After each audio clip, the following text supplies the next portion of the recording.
Hey, hey, hey, hey, hey, hey, hey.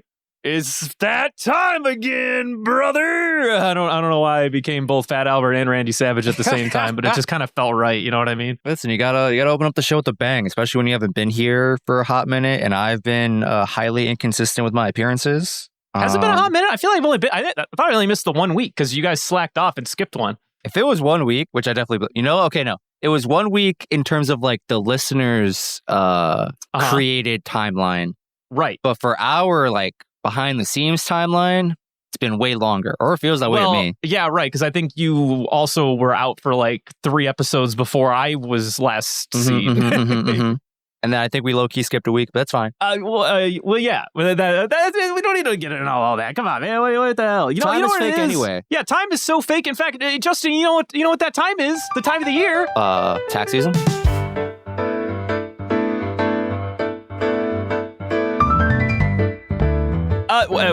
That too. But more importantly, it's the season of giving. Although by the time the people hear this, I think Christmas will be long since Christmas falls on like a Tuesday, I think, this year, or Wednesday. All I'm saying, actually, wait, will this come out in time for? No, this will come out the week after Christmas. Well, it'll come out. I think it comes out the day after New Year's. In fact, that's okay. Happy holidays, still kids. The season of giving, just like we're gonna give the people what they need, what they want in the year of festivities. Isn't that right, Justin? Absolutely. We are a giving, generous group of people on this podcast here. Yeah, we believe in giving, only giving, never taking. There is no take here. We're like that meme where the dog says, no take, only throw. I don't know if you even know what I'm talking about, Justin. No, but it sounds great. It's literally like a stupid comic of like this dog that has like a frisbee in its mouth, and it's like, yo, human, throw frisbee. And then the human starts to put his hands towards it, and then it growls, and then in the text box it goes, no take, only throw. Yes. I probably have seen this, cannot envision it, but this is also every dog I've ever seen in my life, and I love it. Dogs do be like that. But you know what, Justin, you should give us the gift of reading this summary for the week. What do you think, brother? I could do that. Or I could give you the opportunity to give this amazing gift to the people at home. Give me the gift. Well, I mean, shoot, man, you shouldn't have. I mean, this is like that SpongeBob episode where, I got you this box, but then you turn around and go, oh, well, I got you this box. Man, you can never see it coming. All right, well, then I'll go ahead and do the summary because I want to give that to the people. This week on One Piece with a Scandal, our beloved Sanji maintains his chivalrous stance for the honor of Cosette, the head chef. Prepared to dish out some Diable Jambe against his brother, Sanji is left speechless after Judge uses Zeph and the Baratier as blackmail for his compliance. On top of this gut-wrenching scene, we learn that Niji couldn't leave well enough alone and attacked Cosette when no one was around to help her. An enraged Sanji walks off with Yonji to find his brother and make him pay. But what happens next rocks the entire fandom to their core. The Germa Kingdom have been illegally experimenting with cloning technology, a la Star Wars 2, with the help of none other than Dr. Vegapunk! Excuse me, that was a little off the script, but I couldn't help myself. Anyway, elsewhere, Christian almost gets his wish for Nami to no longer be a damsel in distress, but Luffy naturally saves her from Cracker at the last minute.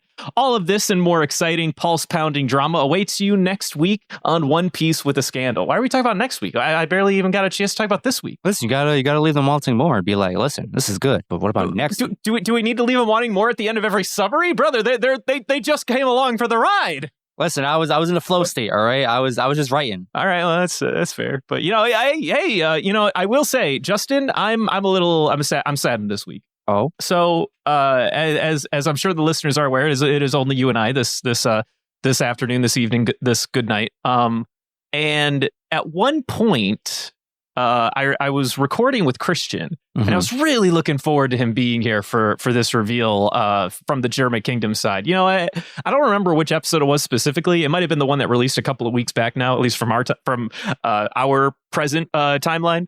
And at one point, we were talking about, what makes the Germa kingdom science like so interesting and impactful or whatever. And Christian started to like surmise that maybe that they had like some gene manipulation going on behind the scenes, like in their family and whatnot. And I'm like, oh, really? Do tell.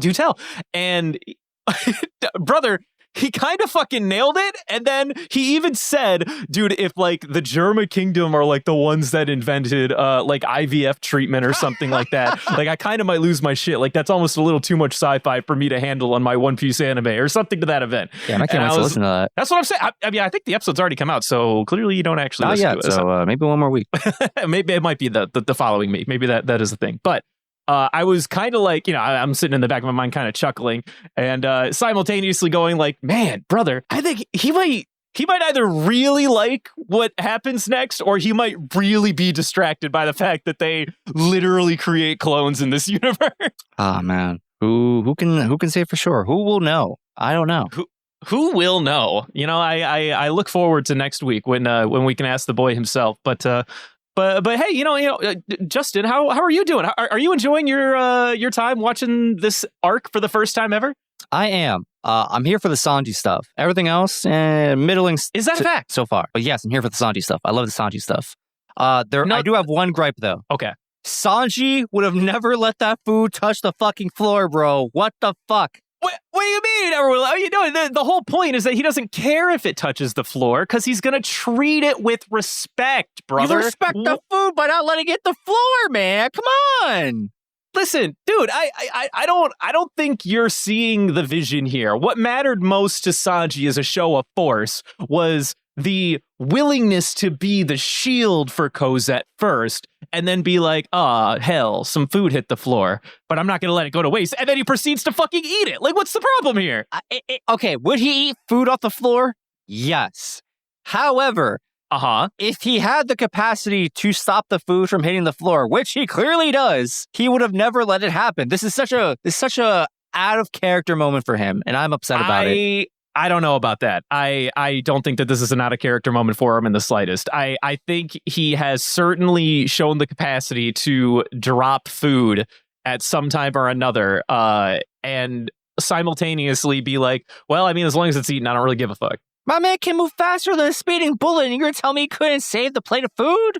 Listen, dude, he's in this very emotionally stressful environment right now, right? He's hanging out with his family that he fucking hates.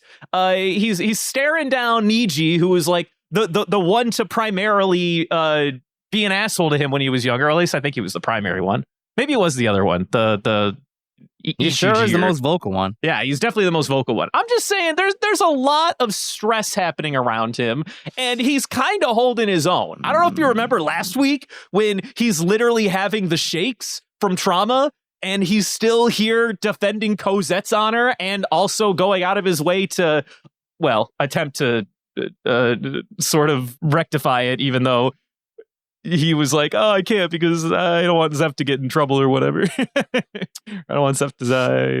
You have a point. I'm still upset about it. Listen, I swear to God, man. Everyone's like, this is still out of character for Sanji. Brother, this whole situation is already stressful enough. They don't need your sorry ass calling him out for it. Just kidding.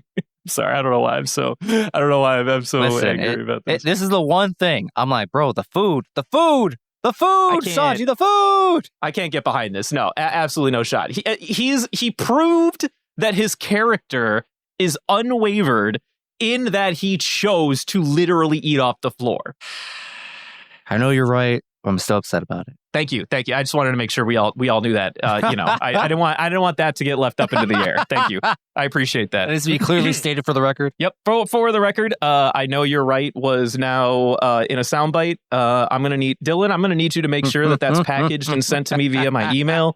I will not stand for anything other than the best audio quality for that particular soundbite. I'm going to need that for everything. I want that. I want to send my Christmas cards out. Not that they're going to make it out in time at this point, but I'm going to send my Christmas cards out, and every single time that little flap opens, I want it to say, I know you're right. And I'm going to be like, you're damn right I am. So over under on people getting their holiday gifts before 2025. I mean, I think severely is under the good way or the bad way. I don't know in this case. In my brain, under means we're They going will into get it or won't 2025 get it. for sure. Over, no, I just said a phrase and I don't actually know what it means. You know, when you say over under, you're supposed to be saying like odds over or odds under the current bet. I think my current bet that for people getting presents, excuse me, presents before 2025, I think is relatively high. I would assume that most people already have their presents in advance, or at worst, maybe it'll come like a couple of days later than, December 24. Why do you have presents that you expect not to see until 2025? Well, no, because I am a procrastinator and haven't done any shopping. But Ooh, as you may be aware, probably kind of sort of, both the Postal Service and Amazon employees around the country are going on strike strategically before Christmas and New Year's and other holidays in between. Oh, fucking hell. Did I get all my stuff? Hold on. I got to check my Amazon now. I'm just kidding. Put this podcast on hold. Put this podcast on hold, please. Hold, please. Hold on. I actually might have not gotten something. Thank you for calling One Piece of the Lime customer support. Your loyalty means so much to us. This the estimated is not wait time for a representative is 65 minutes. 65 minutes. Please stay on the line. This might be a problem. I might actually not have something that I ordered. Well, it is what it is sometimes. Surely the big people in charge will acquiesce to the demands of the working class. Surely. Yeah, surely they will. Nah, that's okay. Classes Brendan is back. All you people need to get back to work. I'm just kidding. Man, just in time for the holidays. Just in time for the holidays. Everyone get back to work or you won't be getting your bonuses. Man, now would be an awful time for you to get a phone call from your job right now. If anything, I'm going to need you back at the factory. I need you back at the factory immediately. We have a severe problem. Actually, fun fact, that has happened to me in the past, but not in this current line of work. Oh, man, I lost my complete train of thought. Justin, I'm going to interrupt you to talk about me for a minute. I'm glad we're here in this arc in One Piece. I really do appreciate this arc. I find it kind of interesting, though, that you said specifically that you're enjoying the Sanji time. Mm-hmm. I honestly feel like, and this is my hot take, the arc itself is kind of hard to stomach for a lot of people because they just simply do not want to live through this story, this tale with Sanji, which I feel is a fucking tragedy, by the way, because everyone and their grandmother says, the Water 7 and his lobby arc is the best. I love Robin. She went through such a hell, such hard times. And then you throw fucking Sanji a bone, and everyone's like, fucking garbage, by the way. This is great writing. I have a great time reading and, listening in, I guess, at this time, or watching my boy finally get an expansion in his character. And too many people fucking spit in the face of this arc for that exact reason. And I hate that. It really makes me upset. If I had to take a guess, I would imagine that most people cannot relate to Robin's plight of like just being a fugitive of the government for really like no real crime at all, right? The crime of knowledge. But Sanji's plight currently, however, probably hits closer to home with a lot more individuals around the world than Robin's plight could have. Just dysfunctional family, abusive family, arranged marriages, maybe that's like a sore subject for some people. Okay. So I think Sanji has a avenue to relate to people in ways that people may not be comfortable really like acknowledging or revisiting or what have you. Or, simply put, and this is the one I truly believe is the real problem for these particular viewers. They just don't want to see their Twinkie blonde boy get hurt, This is a fascinating I'm really glad you brought this conversation down this road because I really do have I have some rebuttals here. So number one, I would like to clarify. So you are suggesting that if people don't care for this arc, for this particular part of the narration, you are suggesting that it is because it is too relatable, that Yes. people just simply don't want to expose themselves to it because they don't want to have to, like, I guess, bring attention to something that hits a little too close to home. Yes. Wow. That is a fascinating idea that while I think you're correct, that it is far more likely that the average viewer could relate to this story, I don't know if that's the reason why they don't like it. I honestly think that people aren't emotionally intelligent enough to be able to get that far. All right, now number 2. What was the second thing you just said? Oh, also because they don't want to see the blonde boy suffer. Yes. Brother, 2 members of our very cast wish he was dead. Okay, So hold on. Say our castmates are not representative of the average viewer. I'm sure we know this. Come on, brother. I don't think this is the case. I'm gonna make it real fucking easy for you. The reason why people do not hold this arc and this narrative for our boy as highly and regarded as Robin is because Robin's a woman. This is sexism all the way down. It always has been, Justin. I'm just kidding. I'm not going to say that's wrong either. That's probably a minority somewhere in this community. But I don't care about that. I want to establish right here very firmly on this podcast that Christian and Devin are not representative of any part of the One Piece community. Christian, maybe. I think there's some people who watch One Piece, but they still have gripes with it. Devin's not even a hate watcher. He's just here against his will. He is not explain Jordy who brought the idea to the table. So really 3 members of this 5-person podcast wish that our blonde boy was dead.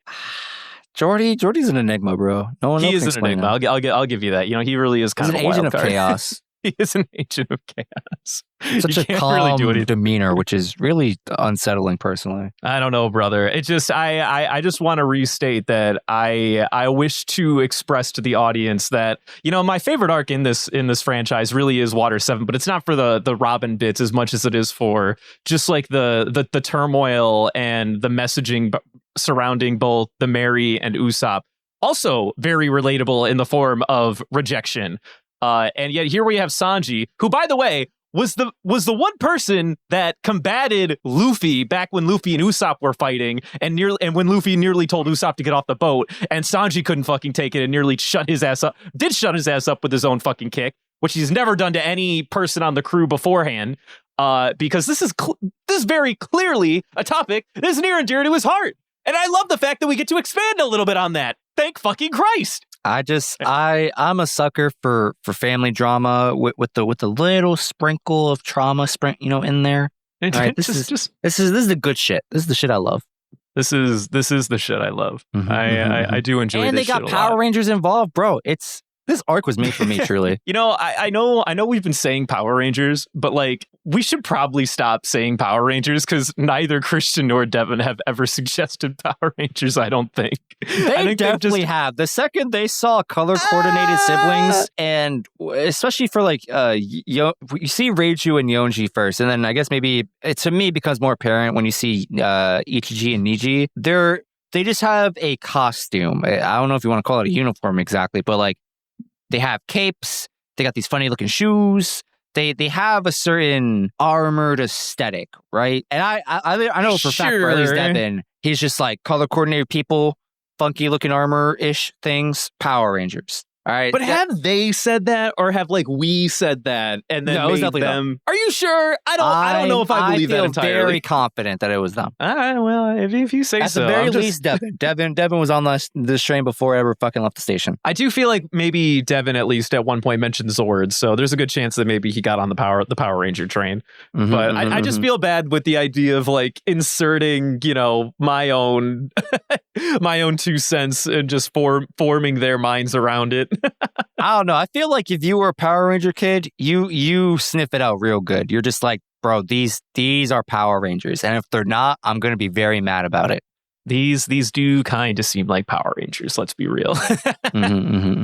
They are definitely Power Rangers. But you know, I figure we might as well end with talking about what are a lot of the Germa Sanji side stuff, other than just give my initial thoughts of being like, I'm really glad that we get to experience and, expand upon this character and whatnot. Maybe we should start with the Seducing Woods and, talk about what's going on, back at base, back with our other 2 main protagonists, Luffy and Nami. Yes. Who, Luffy is having a bit of a long day, I guess. Bro, would be the thing to say. Let me pull back the curtain for some audience members at home. So I think I made it clear on this podcast at some point that I have not seen Whole Cake in its entirety. I gave it a shot a couple years ago. Like so for me, I was watching One Piece. I was binge watching it up until Dressrosa. That was like the current anime arc when I was watching way back in those years. Caught up to Dressrosa, very obviously burnt myself out on content. I was like, I am tired of One Piece, or like it just wasn't enjoyable or what have you. So I took a break. Took a break for a long time. Missed all of Whole Cake. Probably wasn't even going to go back to it until my friend told me about the arc afterward. And so I'm like, oh, I'll skip this arc. It's not a big deal. Just pick up from where, the current anime is airing week to week. And then people were telling me about it. And I was like, oh, I'll try giving it a shot. I think I tried reading in the manga. Couldn't get behind it because I just wasn't really a manga reader. Still not, but back then even less. And then I tried watching Whole Cake from the beginning. It was I don't remember a whole lot of those moments back then because it was years ago. But I remember this Cracker versus Luffy stuff. And I gave up on it because I just hated the pacing. And maybe now I'm just like an avid more like maybe I just like One Piece more and I've just accepted the pacing the way it is. I can still watch this. Yeah. But man, this Cracker versus Luffy shit, it's bringing back bad memories of like, oh God, just get it over with. Yeah, I ain't gonna be the last one to tell you that this is still a bit of this one's still a hard one. I think the pacing between Luffy and Cracker, which honestly maybe another one of my hot takes is that the pacing isn't that much better in the manga because this whole like Cracker versus Luffy situation, it really is like padded out to give the Sanji like Redux timeline or backstory an opportunity to get fleshed out. And the whole like Luffy versus Cracker, it's designed to really just have something that isn't like too distracting from the real important subplot that's happening with Sanji on the back, right? Like in my mind, maybe that's my hot take that Oda kind of orchestrated this skirmish, which all things said, it is still like a pretty fun fight. I do really like Cracker. I think he's got a really cool power set, all things considered, even if it is like a little bit of bullshit. Like I don't know how you could just justify, oh yes, I make cookies appear out of thin air, then I turn them to dust and they become invulnerable soldiers. I can do that all day. Like I don't know what fucking mind palace Oda went to in order to come up with this motherfucker, but we'll roll with it in the meantime. I do kind of like his power, all things considered. But I think even in the manga, Cracker versus Luffy was never the fight that I was like, oh man, I can't wait to fucking read next week's chapter where Luffy and Cracker are going at it. I gotta ask, how do you feel about the real Cracker, like aesthetic wise? Because he just looks like a Ronald McDonald reject to me, and I kind of hate it. Okay. First of all, that's incredible. Thank you for saying that out loud. Second of all, this is an interesting one because the Whole Cake Island is a really interesting one for me to watch or rather to experience on an anime rewatch because it's the first like long form arc that I exclusively consumed via manga. I guess the first arc I officially consumed via manga would have been Zoe, but Zoe is kind of like in that weird spot where it counts as its own side arc, but it's also like a little too short to be considered like a main arc. I would argue it's almost like it's kind of like a quick like jaunt, like in between, like setting our characters up for the next big skirmish or goal or whatever. But Whole Cake Island from start to finish, I read from the manga and I never actually watched the anime, even when the anime was on Whole Cake. And I was still reading week to week on the manga or whatever. I never watched the show. I basically just completely got rid of the show and told myself I would never watch it again until the dub got there, which took a long fucking time, by the way. That being said, two things that stuck out to me when I got to watch Whole Cake Island for the first time, and actually even slightly before that, when I learned color schemes. What I'm getting at is color schemes really like threw me aback. The first one was the color schemes of Sanji's siblings. Never in my wildest dreams before I saw the first fully colored volume cover that featured them would I ever think that all of them had a different color that represented them. In my mind, they were all just blonde-haired, ass-kicking God, people. that sounds awful.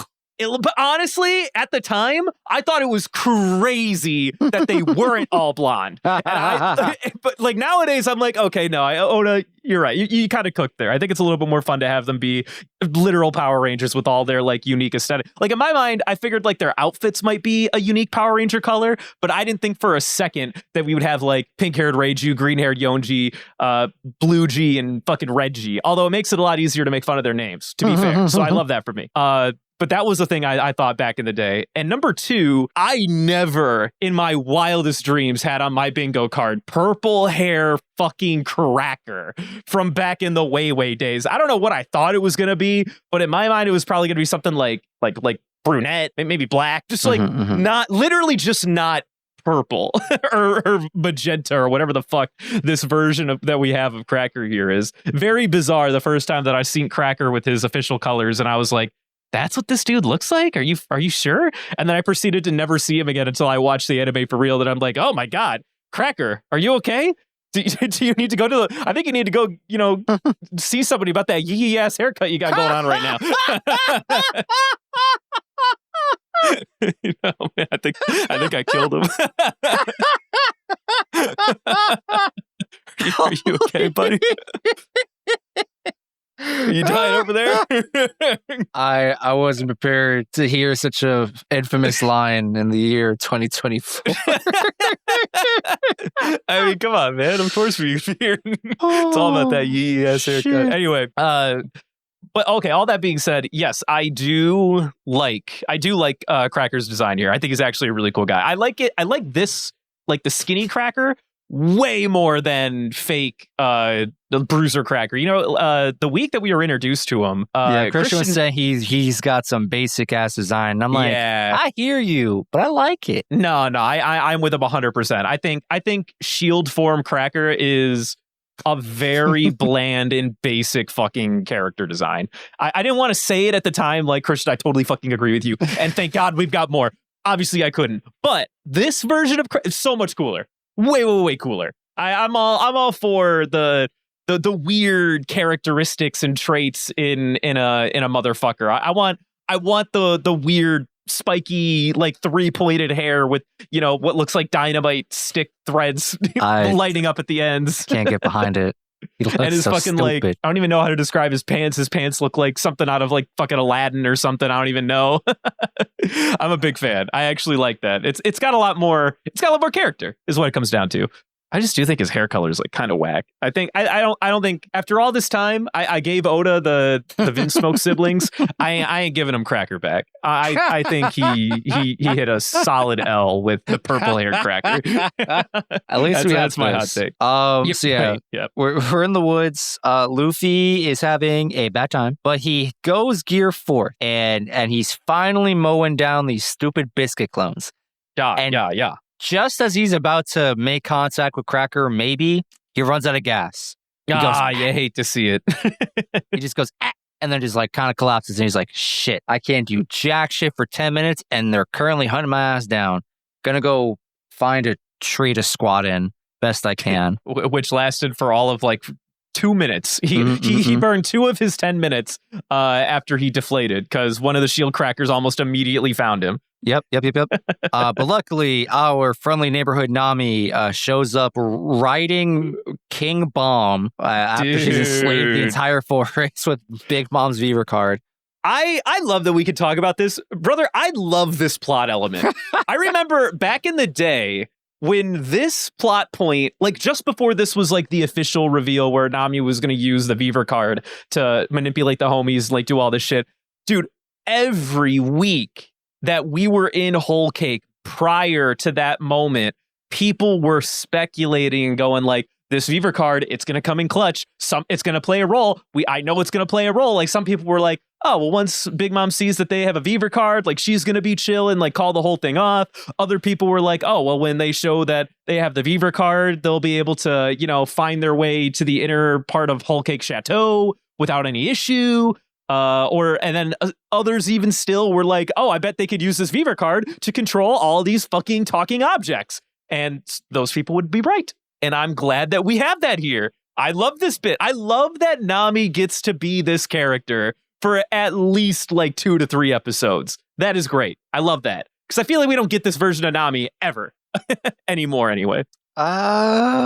Maybe you got a point there. I don't know how to feel about it. I think I don't know. I haven't come to a decisive conclusion one way or the other. Maybe time will tell, or maybe I'll never form an opinion.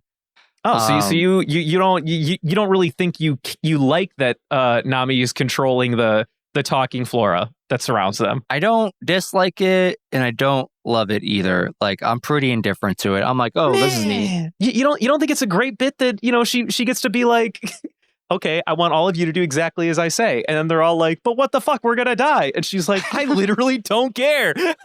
I think what she's doing is in character. I guess like the mechanic of using the Viver card, I'm like, It's like interesting take. If I thought about this too long, too hard, I think I'd hate it. So I'm gonna just chill. All right, fair enough. I like that there is some payoff with the Viver card, whether it was this or something else entirely. I feel satisfied knowing that the Viver card at least had a purpose beyond just, being scribbled on 300 plus episodes ago by a semi-large lady that we met on a fucking cemetery boat.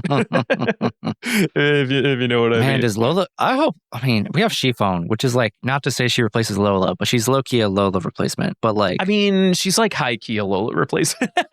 And so I'm here wondering, does Lola come back home for the wedding? That's a great question. I don't know. I don't think we should speculate too much on it. I hope she does, personally. For which wedding, by the way? You mean for Sanji's wedding? Yes. If there's another wedding unfolding currently, I am unaware. Well, I didn't know. No, I didn't know if you meant like for Chiffon's wedding because she's already married to Veggie or whatever. Oh yeah, no. That ship sailed. Honestly, I wouldn't be surprised if Lola missed her sister's wedding and they're actually currently beefing. Wow, that kind of sucks. Actually, I kind of hate that you said that. Why would you bring that fucking darkness into my life right now? Okay. Why do you wish for pain amongst family? That's kind of the theme of the arc here, man. Brother, this is the holidays, dude. Okay, or at least it was as of like literally 4 days ago. Fucking take a chill pill, man. My God. Listen, Sanji's at the Thanksgiving dinner from hell, and we just keep rolling. We're rolling to the next month for Christmas dinner. Sanji do kind of be at Thanksgiving dinner from hell. That actually would be really funny if this set of episodes happened around Thanksgiving. That would have been so funny, actually. Oh man, what could have been? What could have been? It's like, well, Sanji's having a shit fucking Thanksgiving dinner, wouldn't you say? They burnt the turkey. And Sanji's reliving family trauma. What a fucked up day. Sanji is living the average Christmas gathering, honestly. The average Christmas dinner. But yeah, so Nami and Luffy are battling their time against Cracker. Oh, and then also Chopper and what's her name? Carrot. Are putzing about in the mirror world, which, we learned there's a mirror world. I don't know if that was this set or last week's set of episodes. Was that this week? Maybe it was last week. It was last week. We learned that there's like of the pocket dimension. Okay. Now we've at least Christian and mostly Christian. We're speculating about like what are the rules of the dimension? Like can these two just kind of do whatever they want? We still don't know the answer to that, but we do know that they can walk around and each mirror is a window via a actual real world mirror into the other side. And so they just kind of walk around and peek through mirrors and be like, is Sanji here? Is Sanji here? And eventually they, I don't know where they ended up mirror-wise. Like, I don't know who they were listening to. Well, I'm pretty sure they were in like the hallway of one of Big Mom's like main castles or something, and they were talking about the wedding. Okay, yeah. So someone just spills the beans of like, yeah, Sanji's here at the wedding. He's with his family at the Germa kingdom and blah, blah, blah, blah, blah. They just kind of spill the details. They kind of dox him somehow. And then these two little dudes are like, oh, we know where Sanji is. Now we just got to find the mirror. Now we just got to find the mirror. The Germa kingdom. I love that they say it as if like their mission parameter has suddenly become easier. Like, Chopper, I don't know how to tell you this, buddy. You don't know what mirror you're looking for anyway. What are you talking about? Nah, he figured out the system. He's been mapping. What are you talking mapping about? Mirror World. Don't worry. He doesn't know shit, brother. He's just like, oh yeah, I need to find a mirror in the Germa Kingdom. Great, I can do that. It's like, no, trust. bro. Some of Nami's mapping knowledge is rubbed up on our boy Chopper here. He's about to come in clutch. But like, what is there to map? They're just in a pocket dimension. And they're aimlessly looking through mirrors and they're fucking windows. Like, he doesn't know what the fuck's going on. Chopper's been mapping out the place so far. So he's like broken it up into quadrants so far. And he's like, all right. Oh my God. In quadrant 1, we have Chocolate Town. In quadrant 2, we have I don't know, insert other island here. And then they roll up on this quadrant 3, and they're like, all right, so quadrant 3 is clearly Big Mom's castle. All right, we're getting somewhere. And he's about to deduce the hell out of the Germa Kingdom somehow, somewhere. Okay, but like, how does he know which quadrant in the future to go to in order to lead to Germa Kingdom? He's going to use the quadratic formula to figure it out. Oh my God, stop. You're not even... Okay, fine. He's going to surmise the location using none other than the quadratic formula, of course. Bro, he's going to go brain point, and he's going to be like... Man, remember when he used to use brain point? I remember. Pepperidge Farm remembers. He hasn't touched that shit since Skypiea. Oh, damn it, Chopper. What are you even doing, man? Go back to brain point. I loved you that way. Go back to horn point while we're at this, all right? Go fast. I can leave so many of your new points in the fucking dirt. Anyway, moving on. I guess he does technically still have a horn point, but I like old horn point better. The new one's just like, it's too weird. it ain't for me, man. Not my Chopper. But anyway, yeah. So yeah, Luffy, Nami, they're having a time with Cracker. The fight's not over yet. Luffy just got back into Gear 4th after we saw like 2 minutes of Nami versus Cracker, which was, about as much as everyone expected it to be, where Nami was just kind of on the defensive and, attempting to attack. And then proceeded to stall for the better part of like 2 or 3 minutes, I presume, which was, hey, that was your job. Good job. Proud of you. I have to ask, since Christian's not here, I can't ask him. When Nami stepped up to the plate, at any point did you think, oh shit, this is going to be Nami's fight for the arc? No. Okay. Even back in the way days, I never thought that it was going to be Nami's arc fight.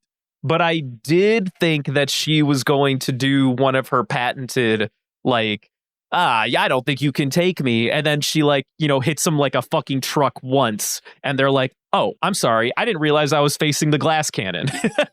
What could have been? I mean, I'm sure I did believe that was going to happen back in the day, which it actually did not, which I also find kind of fascinating.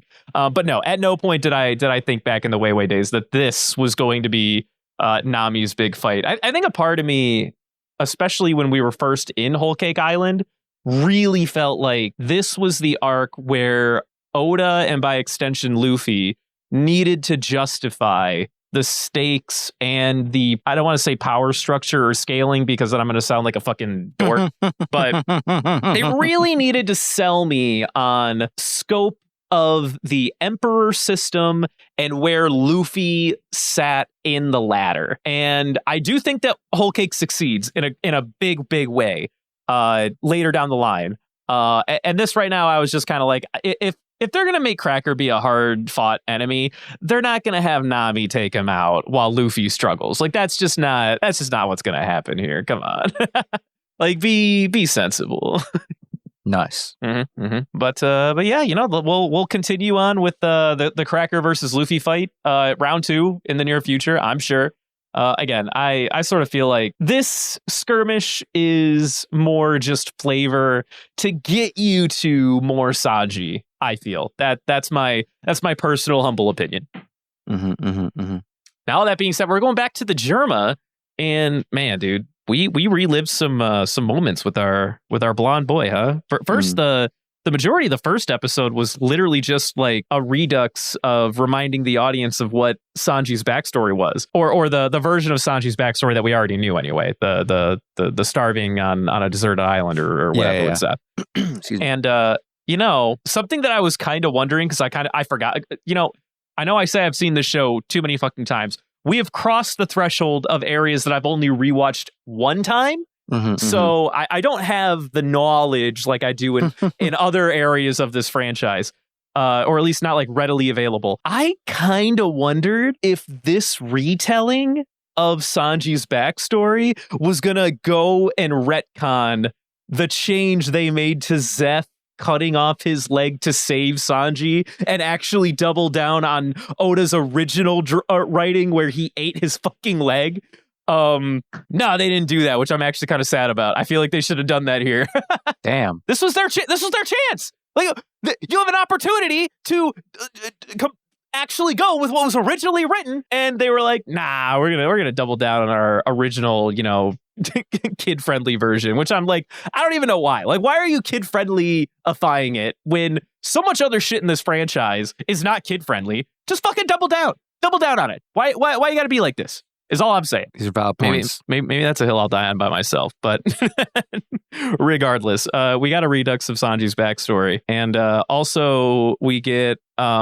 So in the present, this was the set of episodes where Cosette comes out, the head chef and whatnot. And then Niji's like, hey, Cosette, this food fucking sucks. I'm going to throw this in your face. And then Sanji's like, yeah, you don't know what it feels like to waste food. And then also saves Cosette.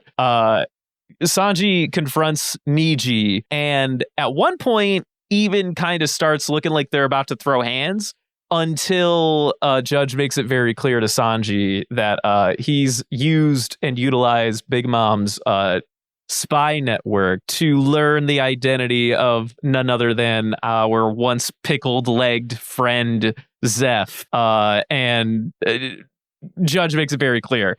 If Sanji steps out of line, we can either blow up your hands or we can kill your new dad. However you see fit. Either, like whatever you want, we'll go for. But don't worry, we got both. We got the button up for both on standby. And Sanji's like, "Fuck. Okay, all right, fine. Well, I don't know. Whatever. I'm just gonna ignore all that. Whatever." Until Niji fucks up Cosette and like really fucks her up. And then Sanji, of course, goes berserk and he's like, "Oh, I'm gonna kill him. I was mad. I was like, bro, you can't do this to me. One, okay, you gotta be in my position here. My favorite color is blue. I love Power Rangers. Okay. And then this fucking son of a bitch ends up having an electrical kick like his dad. And I'm like, no, dude, no. There's so much I should be liking about this guy. And you made him a fucking asshole? Come on. How dare you take this Power Ranger and make him a dick? How could you? I can deal with a little bit of an asshole. That adds some flavor to the mix. I can live with that. Now he's just a straight up shitty guy. Come on. Yeah, like they're like really bad people, and I think no redeeming qualities thus far. No, they're all really bad people. We owe it to ourselves to not forget that. I think in the future, because these are not. This is not a good family. They only do what they do for money or for their own benefit, because that's just who they are. Can't have shit. But Sanji is furious and then goes like, "Oh, I'm gonna kill him." Yonji comes out of nowhere, by the way. Green G, actually. I'm going to refer to them by their colors from now on. So Green G comes out of nowhere, and he's like, "Hey, I can take you to Blue G." And then Sanji's like, "Fucking say less." In the most clearly baited situation I've ever witnessed on. What a fantastic, like, I loved on the stroll. At some point they're going down into the depths, like probably what looks to be, 5-10 stories or something. And only halfway down does Sanji go like, "So where are we going? I thought you were taking me to Blue G." And then Green G's like, yeah, don't worry. He's this way. I'm taking you there.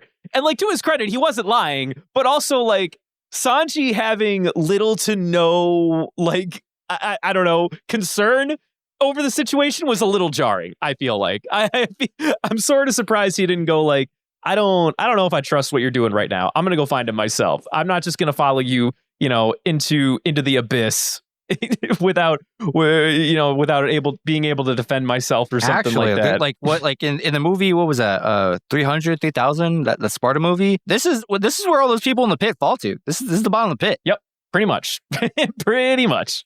This is the bottom of the Sparta pit, which is really funny. So after you fall into the Sparta pit, your DNA is taken, and then you're cloned infinitely to become a permanent soldier in the Germa army. I feel like that tracks with Sparta. It does kind of track with Sparta. So we do end up getting into this special room, and this is where we learn the trick to Germa's tech, or rather the big science that Germa has come up with. So once upon a time, we learned within the One Piece universe, I think back in Alabasta, when they first debuted the animal weapons, or like the Zoan weapons or whatever. When they talked about lasso, they referred to him as a gun that ate the dog fruit. And I think it was Miss Merry Christmas that explained, like, yeah, you ate the dog fruit. It was one of the big scientific achievements from Dr. Vegapunk, 2 or 3 years ago. Dr. Vegapunk found the secret to bloodline elements, blah, blah, blah, blah, blah. So this whole, like, bloodline elements, this is the first time we've had this buzzword in the series. It's happened, like 1 to 2 other times, I think, in the franchise. And this is Oda being like, all right, cool. Now we're just going to fucking go all in on the sci-fi, because that's what I want to do today. I just want to know why he couldn't just say DNA. Like, is DNA copyrighted or some shit? Like, what's going on? So, I find that to be interesting, because I didn't watch this sub, but, like, they definitely called it DNA in my dub as well. But they also just refer to, like they'll say within DNA is the secret to the blueprints of life that we call bloodline elements. So, like, within the DNA is, like, the building blocks that you can manipulate, which is what they're referring to as the bloodline elements, if that kind of makes sense. They don't say it in the sub. They show a fucking DNA strand unraveling, and they're like, this is the bloodline element and blah, blah, blah. And I'm like, could we not just say, like, DNA? Like, you showed me a double helix structure. Like, we are 99% of the way there. They reference DNA, and then they just say, like, and then if you, like, imagine, like, the individual building blocks of DNA, they refer to that as, like, the bloodline elements, and they learned the secret to manipulating them, hence how they can do all this shit and whatnot. It just felt really weird. It was like being on fucking Wheel of Fortune, and you literally are one letter away from solving the most obvious fucking puzzle, and you're just somehow blowing it, and then you completely whiff in the other direction. Oh man, well, but they have their sci-fi moment where suddenly it's the Matrix and people are fucking batteries sleeping in the tubes, and man, Sanji's having a rough one. He had no idea that this was the extent of the Germa Empire. So he's learning this at the same time that the audience is at this particular moment. And he's also, like, parsing together, like, oh man, that's why those 3 goons literally just stood in front of my dad earlier, because, like, they're programmed. They have no will of their own. And Sanji's obviously very perturbed by that, because, he's big on free will. We now have a little bit more context by the end of his side backstory that he lost his own will or free will partway through his childhood, where he was just thrusted into a dungeon, never to be seen again.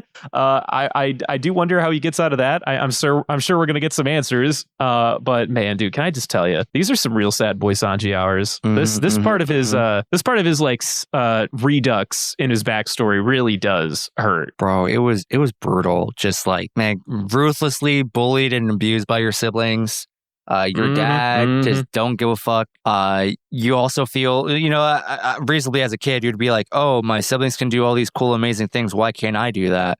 He's also like a super sensitive kid, highly relatable personally. Although I wish Christian was here, because I want to give myself a called it moment. I don't know if you remember, but a couple weeks ago, I probably when we first met Reiju, or we see anyway, upon like kind of first getting familiar with Reiju, I was like, I think Reiju might be the best of them. Like, I would believe it if Reiju was the type of sibling who was like, oh, everyone's mean to Sanji because X, Y, and Z. I don't want them to be picking on me or beat me up, so I'm gonna dogpile on him to like kind of hide in the masses kind of thing, like hide, like, misdirection kind of thing. And then during this little flashback to when they're little kids, Reiju would take care of Sanji, and he asked like, hey, like, you know, you're like actually like kind of a like good sibling. Like, why do you like shit on me? And she's like, I don't want them to pick on me.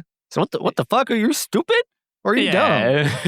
Like, I don't want the smoke. You can have it. I mean, I will say that's more of context that we get because of this particular interaction that we had yet to have in a previous set of episodes, which is why I would still argue that she's doing better now. At least childhood her is doing better now based on this one instance in this set of episodes. But at no point in the future has she really drove home that she's like this fucking paradigm of goodness and, you know, sibling bro, I sniffed it out nature. from the get-go. I was like, you know, all the brothers did you sniff are like, it out, or did you just know a little bit about her childhood character? I sniffed it out, bro. Okay, all right, fine, whatever. All of the man all the who's seen all of these events before. Oh, I sniffed it out. I'm a fucking bloodhound for this shit. all the brothers, 110% assholes. No good in them. So why is Reiju suddenly the nurse? Why does she suddenly like give a shit ever so slightly to Sanji when he first comes back to, you know, the family ship or what have you, trying to start conversations? Why does she save Luffy?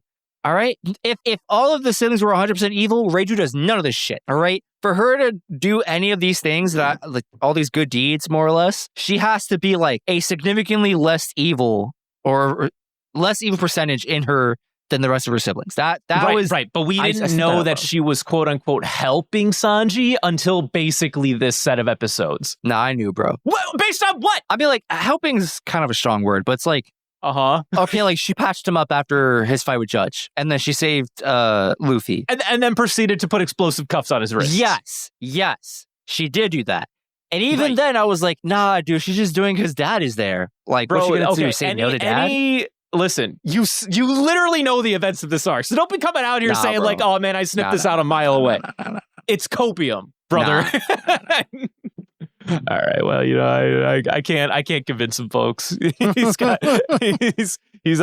his own little world. He's standing by his own merits.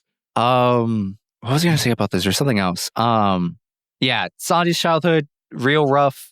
Fucking dad faked his death because he was so disappointed and ashamed. So we learned basically what had happened was, in addition to cloning, Judge performed some sort of fucking scientific miracle on his unborn children. My man was doing crazy eugenics, and I don't even know how. Yeah, he was performing eugenics on his unborn children, trying to make them super soldiers at a very young age. His masterpieces, in fact, is what he literally refers to them as, which is, you know, big ick. And all of them had shown they were responding positively to those genetic changes, all but our boy Sanji. And when Sanji was failing to actually show any signs of progress, Judge was like, well, he was a mistake. He was a failure. And it's just, oh, well, okay, fine. Just hit me right where it fucking hurts. you fucker. It was like he could live with him not being a scientific marvel, but then his kid was just nice and sweet. And he was like, cooking? Kindness? What the fuck? Get this shit out of here. Yeah, I know we said it on a previous ep, but Judge here is not going to escape the bad dad allegations. No, he's going on top of the list. I cannot think of a character worse than this absolutely guy. Bottom of the fucking barrel. He will become the new barrel standard for this. Honestly, when we remaster that tier list and we see Chopper's dad next to Judge, we're gonna see here's like, what? How could we possibly do that to Chopper's dad? What the fuck? That's what we're gonna say. Chopper's dad. You need to stay at least 3 tiers above Judge at any given moment in order to make this be scaled fairly. Although now that I think about it, Judge is like really not that different from Dear Dad. Honestly. No, I'd say that they're very similar. Both abandoned children, both abuse them. Granted, you know, one's a deer, the other's a man. But like, you know, if the deer had time and opportunity, it might have become Judge. Listen, I'm just saying. Or if you're Juan, you say that the deer is blameless because deer reasons are not to be held to the same standard as humans rejecting their children. And I'm like, if this is any other logical platform besides One Piece, maybe I'd agree. But that's not where we are right now. That's not absolutely not. This is One Piece where all humans or all animals have like the exact same empathy as humans. So I'm gonna say it's still fucking garbage. Absolutely. So unfortunately, when Sanji does not show any signs of progress, he is beaten and teased relentlessly by his siblings, and then literally thrown in the dungeon with a iron mask on his head. And then they held a mock funeral for him. And so only like select members of the family and also the army even know that Sanji is still alive, just wasting away in some fucking jail cell in the bottom of I think only Judge and then obviously whoever had to attend to Sanji knew. I don't think his siblings knew. At least I don't remember, but I don't think at least by the end of this set of episodes, they do not know. Yes. Whether they will know in the future is a different matter entirely, but as of right now, they do not know. They assume that he actually died. Crazy. Insane. I don't know why I'm chuckling. It's fucking tragedy, actually. You gotta laugh at the pain, man. I'm sorry. I know you got to laugh through the pain. Sanji, I'm so sorry, man. You've been through so much. I feel for you, brother. On top of that, so he has a breakdown from learning about the cloning shit. Can't even light his fucking ciggy. And then his brother shows up and he stands on business. He's like, oh, fuck, man. This is some really fucked up shit, man. Fucking lighter won't even work. Sees Blue G. Oh, there's this motherfucker. I've been waiting all day for you. And then he swiftly kicks him in the fucking forehead. No second thought about it. Ready to give him the 1-2 buckle his shoe. And then I think it was Reggie that steps in and goes like, hey, Sanji, don't fucking forget. Like, look at that. Look what I got. I got a picture of Zeph. And he's like, and then he gets fucking baned by Blue G, more or less. And then gets stomped out in the middle of the fucking room and then just left there. Yeah, they basically just go like, Sanji, don't forget, we got our fingers on the pulse. We got our fingers right on the pulse. And Sanji's like, fuck right. Also, forgot about that part.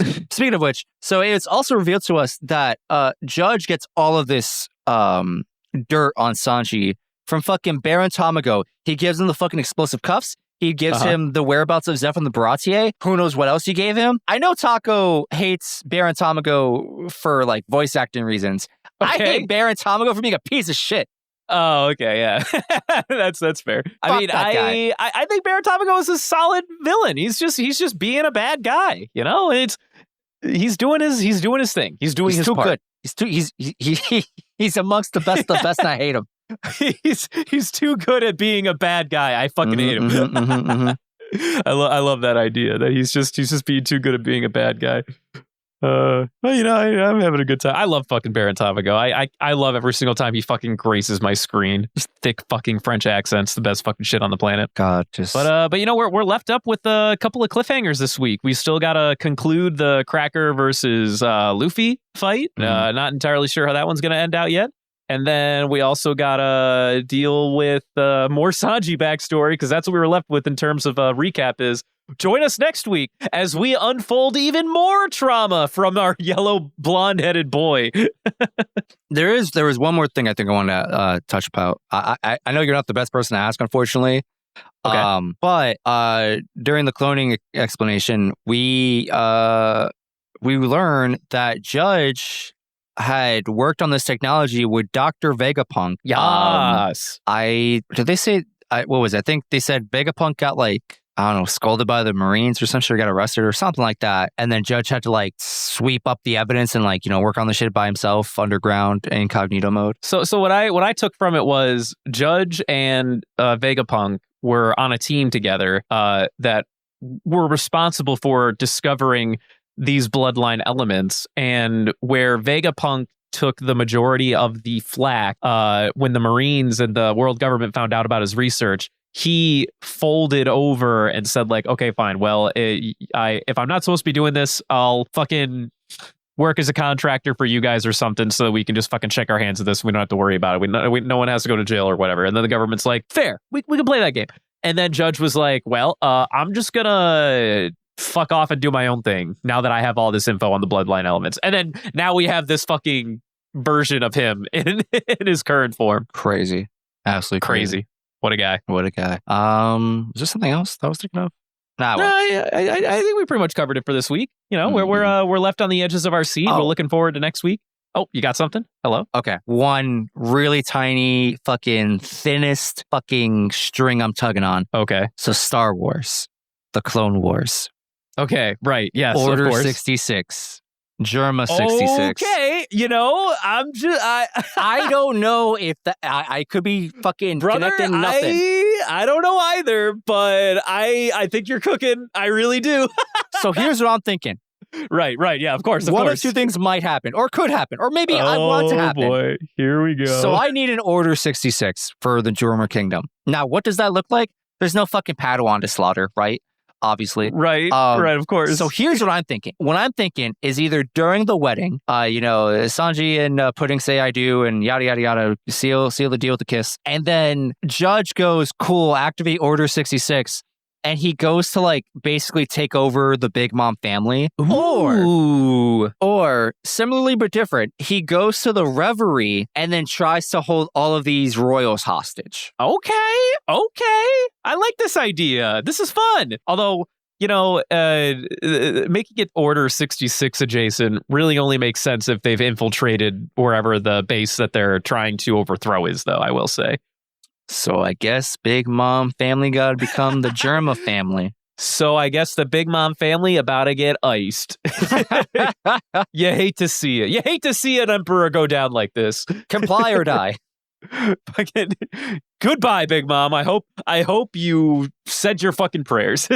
I hope you told all 85 kids you love them. She don't, by the way. She just so definitely would not. She definitely would not. She might only love like one of them, if that. But all right, I think that's pretty much it. You know, are you good, brother? I am officially good. All right. Well, then next week will be 804 to 806. Moving on to quotes. I've got a couple I am for this so week. sad. There was definitely one banger fucking line in these 3 episodes, and I forgot to fucking go back. And I'm pretty sure it came from Sanji, and I'm so sad. Oh well, I mean that is kind of sad. Do you want to take a stab at it? Do you want to like help? Either way, I've got 4, so I can take the floor if you want me to. Take the floor. Maybe either you'll snipe me or you will stall long enough for me to find the episode and scrub through 20 minutes of content. Okay, well, I'll just. I've got a little bit of preamble for you anyway, because my first 3 all come from the same character, and you won't believe who. So I want to paint a picture really quick. So I'm a big fan of when the dub takes some creative, fun liberties, right? So one liberty that they took for the whole cake art is this King Baum character. I don't know, maybe they have an equivalent gag of this in Japanese. We just can't tell because I don't fucking understand Japanese, so I couldn't tell a dialect even if you threw it in front of me. King Baum he speaks in English, but he also has like a thick German or Belgian accent for no fucking reason, which I just find hilarious. So he's like, "Oh yeah, they're talking about what the fuck? I do not know how to help the pirates. I do not want to help the pirates, Cracker. Please don't hurt me." It's so fucking stupid. So King Bomb is a fucking vibe and a half already, right? With this fucking weird ass fucking Belgian, Norwegian, I don't even know what kind of fake ass Scandinavian accent. But the other bit that he does that I love even more is, brother, he makes tree puns all the time. At one point, and this one's my favorite, to be fair, after Nami forces him into slavery, he goes like, "Son of a birch." That's amazing. And another sentence, he goes like, "This is absolute tree awful." Bro, I think I said this to Christian last week or last episode, whatever episode came out today. I forgot what we were talking about in the context of that episode, but I remember saying like Japan doesn't have that funny bone in them. They don't have enough of a silly little guy inside of them to do wonderful shit like this. They don't got that dog in them. Sometimes I do think they do have that dog in them from time to time, but in this case, maybe they had that dog in them and we just can't tell because of like translational problems and differences or whatever. But I gotta be perfectly honest. I love the tree puns from this guy.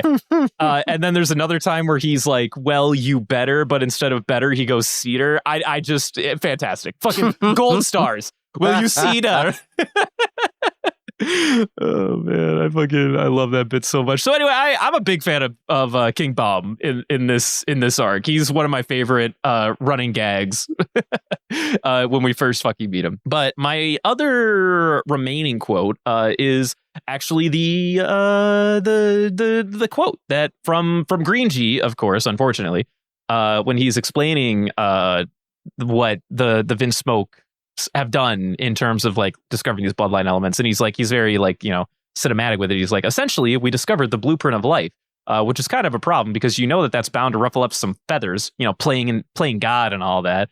And the way he says it to the audience is like really condescending and, you know, maniacal, but like also very calm. Like he knows exactly what he's saying and what they're doing, and he's not only proud, but it's like just very matter of factly. I don't know. I like that. I'll give. There's a member of our Discord that I think doesn't care for the dub, the dub presentations of the Vin Smoke siblings in this arc. I think they get the job done. And I think that they very successfully make me hate them. So I give them props where credit is due. Valid. I finally found my quote because I remember exactly what episode it was in, and thankfully it was in the very beginning. Proud of you. So the scene is Sanji, drops a plate of food, decides to eat it, analyzes it. He's like, yo, this is a quality cut of meat. The sauce is this, that, and the other. The potatoes are nutritious. You know, this is a quality breakfast for you special assholes. And then Blue G, disgusted by Sanji eating food off the floor, and then proceeds to go and kick either him or Cosette, whoever. And right before he makes his move, he shouts at Sanji, "The spirit of the poor has taken root in you." And I thought it was the funniest shit ever. What a fucking line. So they didn't say something that fucking audacious in the dub. I think they said something more like, it sounds like poverty has poisoned your mind or something like that. That could have been a banger line. That you know, if the dub were to be bolder, they could have been ruthless. I guess the dub doesn't have that dog in him after all. Not when it comes to poverty. Hits too close to home. Oh man, you know, there's another banger line that I didn't even write down, but you just reminded me of it. At one point, I think it was either Blue G or Red G. They were like, "We're embarrassed to even like consider you a member of our family." And then Sanji snaps back with like, "I know this is like literally impossible for you guys to imagine, but I'm actually fucking embarrassed of every single one of you." And then they're just like, "Okay, whatever." It's like, "Oh, you're embarrassed of us." Oh, very funny. Whatever. Okay. Yeah, imagine being embarrassed of like scientific prowess. Yeah. Okay, imagine being embarrassed of like perfection. Exactly. Fucking stupid. Oh, man. Great. All right, fair enough. All right, that being said, is that all your quotes for this week? Yes, it is. All right, well then moving on to the golden ham. Shit, brother. I could sway a lot of ways this week. I feel because like I could give it to our favorite cook because right? I feel for him. But can I also tell you like I give it to King Bomb. I fucking love his lines. I love everything about this motherfucker and his tree puns. They're really good. Unfortunately, I did not experience that, so I can't. Unfortunately, you hate to see I am it. down for the Sanji pick. All right, yeah. I mean, I'll do the Sanji pick. That's not a problem at all. I love it. I love a good old Sanji pick. Sanji deserves it in this arc. This is his arc. This is our boy finally getting the W that he deserves. Absolutely. Well, after having to relive a few L's.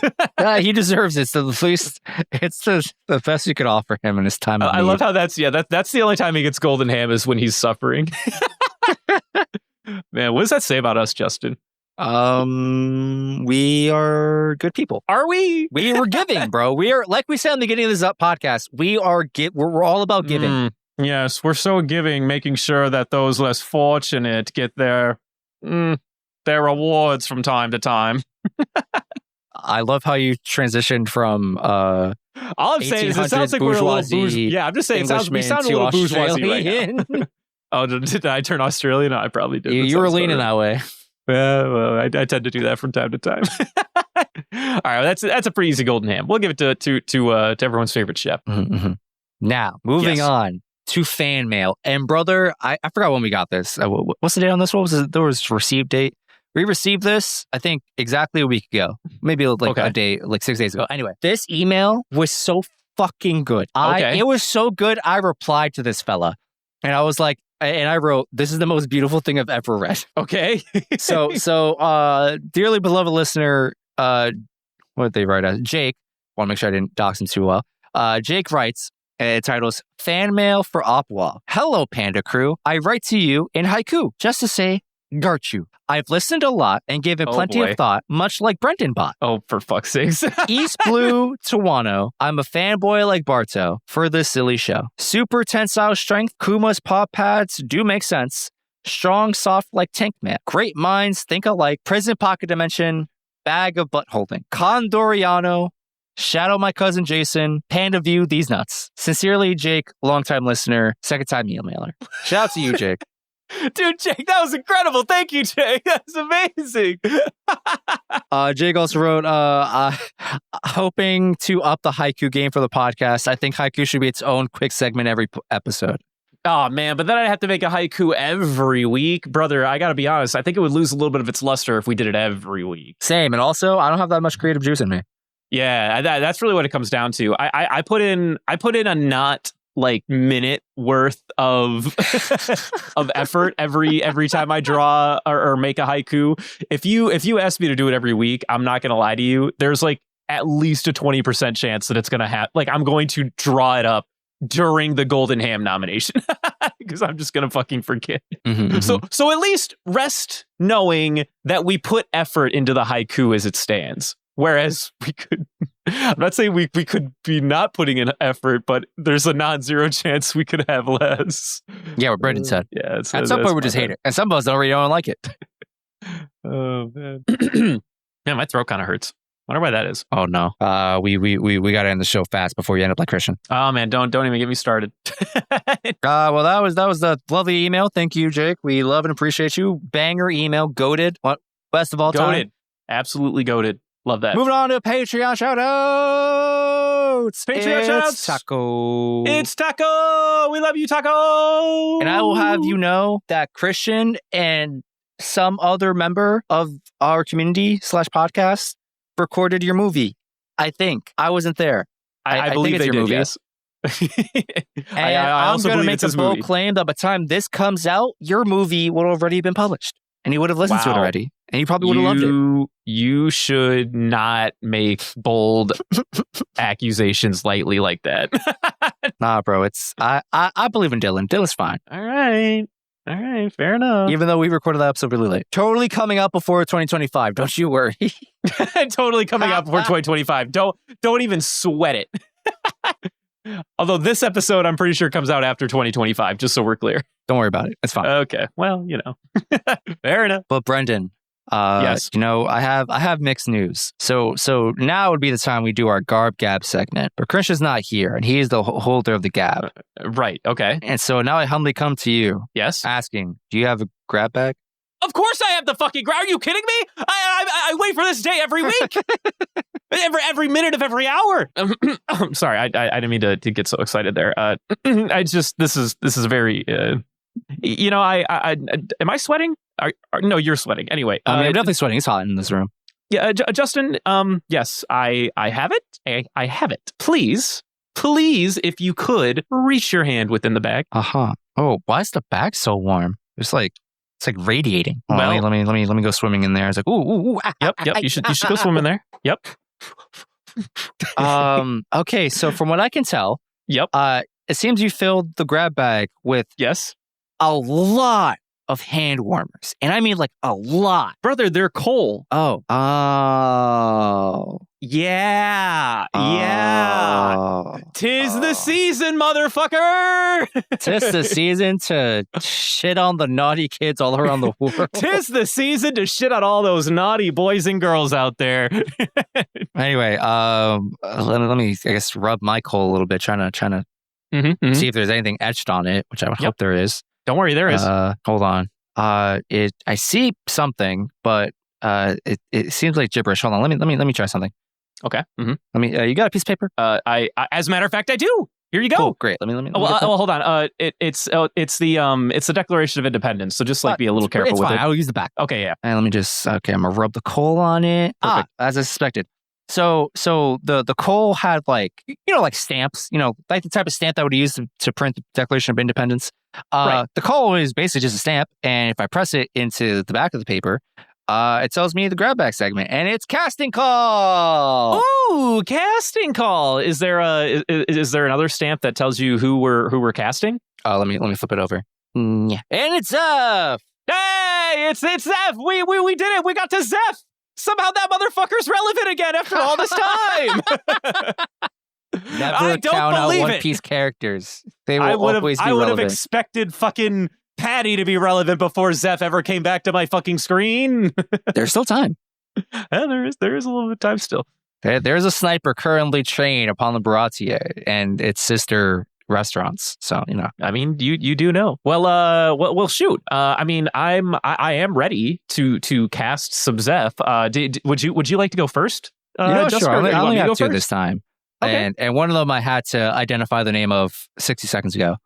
Oh man, I almost forgot something important. Glad I come up with. Anyway, so while I was thinking of who I would imagine to play Zeph in my brain, I'm thinking of rugged, tough-looking guys, right? Who are on the older side. And so two men immediately jumped up to my brain. The first one being Danny Trejo. Now, I understand he's not a blonde gentleman.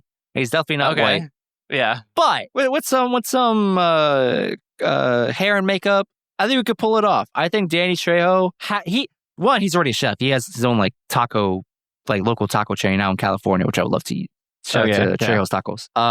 But also, I think Danny Trejo low key fits the vibe. He's like a nice guy, but he also when he's in movies, he's portrayed as rugged and rough around the edges. We can do the hair and makeup later like that. We can easily do that with both practical and special effects. And just I think him being literally in the kitchen just gives him that extra, I don't know, je ne sais quoi that just can't be manufactured in an actor or anyone really.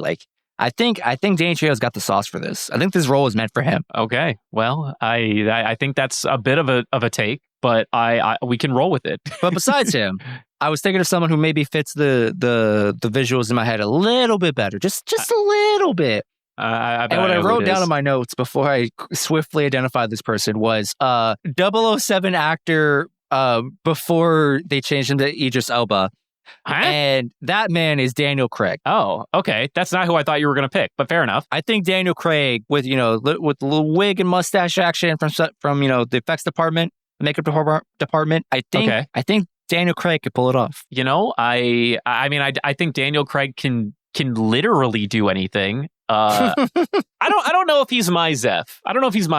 I feel like Daniel Craig could be a character in this franchise, but I don't know if Zeph's it. Mayhaps, Lucas. Maybe we'll find out next season. Actually, are you good? Can I go to my list? Yeah. Wait, hold on. I almost forgot my third. Oh, okay. The one and only Robert De Niro can play anyone, anywhere, anytime. I knew it. Yeah, right. Okay. Are we good now? Are you good? Yeah. All right, now I'll go ahead and open the floor with my first one. Craig Fairbrass, because he's already Chef Zeph in the live action. I couldn't see anybody else ever on the history of the planet becoming Chef Zeph himself. He did a great job. I think the writing for Sanji's arc left a little bit on the table to be desired, but I don't feel that either Skylar? Yes, Skylar. Taz Skylar. That's why I couldn't remember his first name. There's nothing on the table that I felt like Taz or Craig mismanaged on behalf of this character. I just feel like that as from a narrative perspective, I think there was a little bit left on the table in terms of stuff they could do perhaps in terms of in storytelling and whatnot, or character driven motivations. So that being said, Craig Fairbrass, you're already on the list. Don't worry, I would never disrespect you like this. And not put you in on the table. Secondarily, somebody that I did also think could be solid for this role, brother. I think this is a very solid Arnold Schwarzenegger pick. Really? I feel like you throw that mustache on this guy. I think he's literally it. Like the face is it. I can't see Zeph.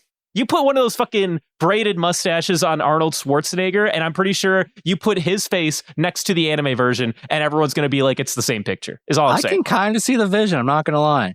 That's what I'm getting at. I think there's a lot to be said here. And also, like, Zeph looks, a bit stocky, even though he's like a crotchety old man. Arnold Schwarzenegger ain't no fucking string bean.